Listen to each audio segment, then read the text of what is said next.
नमस्कार. कॉलेजची डिग्री आणि एक चांगली नोकरी यांच्यामधलं अंतर कसं कमी करायचं आज आपण नेमकं तेच समजून घेणार आहोत. चला तर मग सुरू करूया. चला सगळ्यात आधी एका महत्त्वाच्या प्रश्नाबद्दल बोलूया. एक असा प्रश्न जो आपल्या सगळ्यांच्याच मनात कधीतरी येतो. खरंच फक्त एक डिग्री मिळाली म्हणजे एक चांगली नोकरी पक्की झाली असं म्हणता येईल का? या सगळ्या प्रवासात ना 18 ते 25 हा जो वयोगट आहे तो खूप निर्णायक ठरतो.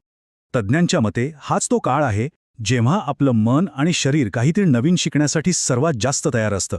खरं तर ही करिअर घडवण्यासाठीची एक सुवर्ण संधी आहे जी आपल्याला अजिबात वाया घालवायची नाहीये. आपण सगळेच साधारणपणे एका ठरलेल्या मार्गाने जातो, नाही का? 10वी, मग 12वी आणि मग डिग्री. हा मार्ग अगदी ओळखीचा वाटतो, पण याच ओळखीच्या मार्गावर काही अनपेक्षित आव्हानं सुद्धा आपली वाट बघत असतात. आता हे बघा, BA, BCom, BSc या पदव्या खूप महत्त्वाच्या आहेत, यात काही शंका नाही. पण खरी गोष्ट काय आहे माहिती आहे? आजकाल जवळजवळ प्रत्येकजण याच पदव्या मिळवतोय. आणि साहजिकच जेव्हा सगळेच एकाच शर्यतीत धावतात तेव्हा स्पर्धा तर प्रचंड वाढणारच. आणि इथेच खरी अडचण सुरू होते. आपण कॉलेजमध्ये जे काही शिकतो आणि कंपन्यांमध्ये काम करताना जे ज्ञान लागतं यांच्यामध्ये एक मोठी दरी तयार होते. ही स्लाईड बघा, म्हणजे सगळं चित्र एकदम स्पष्ट होईल.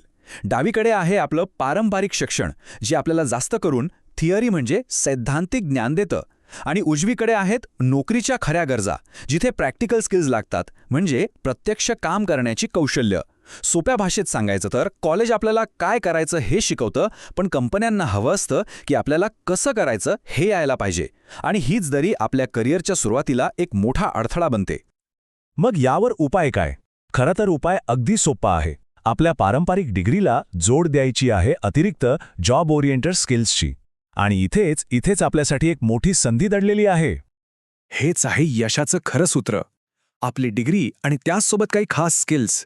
जेव्हा या दोन्ही गोष्टी एकत्र येतात ना, तेव्हा गर्दीतून वेगळं दिसणं आणि इतरांपेक्षा एक पाऊल पुढे राहणं खूप सोपं होऊन जातं.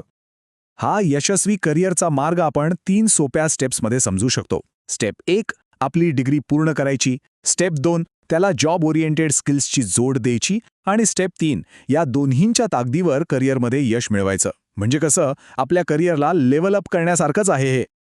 बरं, मग आता प्रश्न येतो की नक्की कोणते कोर्सेस करायचे, कोणती कौशल्य महत्त्वाची आहेत?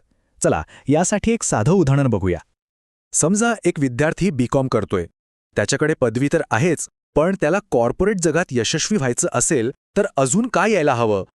कॉमर्सच्या विद्यार्थ्यांसाठी MS ऑफिस म्हणजेच वर्ड, एक्सेल, पॉवरपॉइंट हे येणं अगदी गरजेचं आहे. आणि त्यासोबत टॅली ही आजकालची ABCD आहे असं समजा. ह्या स्किल्सशिवाय कॉर्पोरेट जगात काम करणं जवळजवळ अशक्य आहे. ही एक मूलभूत गरज बनली आहे. पण एक मिनिट, ही कौशल्य शिकायची म्हणजे कुठूनही शिकली असं नाही चालणार.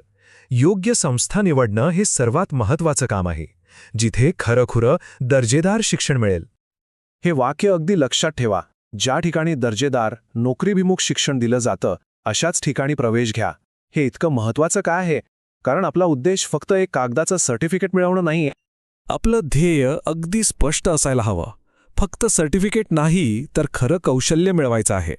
असं कौशल्य जे ऑफिसमध्ये प्रत्यक्ष कामाला येईल आणि ज्यामुळे आपल्या करिअरला एक नवी योग्य दिशा मिळेल. चला तर मग आता विचार करण्याची वेळ आली आहे. आपलं करिअर लेव्हल अप करण्यासाठी आपण सर्वात पहिलं कोणतं स्किल शिकणार आहोत? या प्रश्नाचं उत्तर शोधायला आजपासूनच सुरुवात करूया.